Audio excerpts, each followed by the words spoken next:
17 বছরকে 21 দেখিয়ে রিমান্ডে আবেদন সেই সুরভির 2 দিনের রিমান্ড।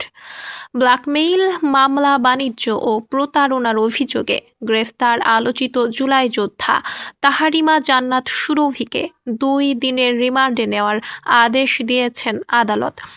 আজ গাজীপুর চিফ জুডিশিয়াল ম্যাজিস্ট্রেট আদালতে অনুষ্ঠিত শুনানিতে সুরভিকে 21 বছর বয়সী দেখিয়ে এই রিমান্ড আবেদন করে পুলিশ।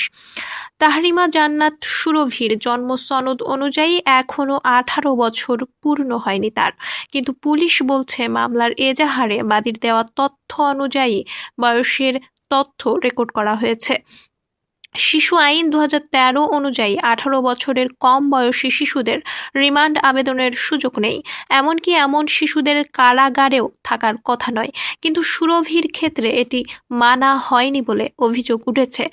সাংবাদিক নাইমুর রহমান দুর্জয়ের কুপ্রস্তাবে রাজি না হওয়ায় জুলাই যোদ্ধা সুরভির নামে মিথ্যা 50 কোটি টাকার মামলা দেওয়া হয় বলে জানা যায়।